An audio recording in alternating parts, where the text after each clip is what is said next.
कवने करनवा बहिन जानवा देनी गे सुगनी अथवा में रखिया भैया के बनतई गे बज गो भैया के एगो बहिनी हलही गे सुगनी कनबाना में जाके बस गलही गे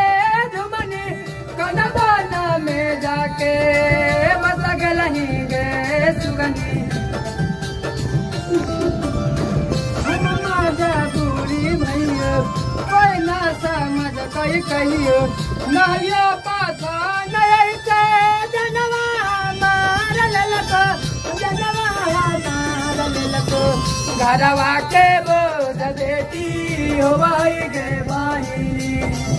घरवा के बोझ बेटी हो भाई गे भाई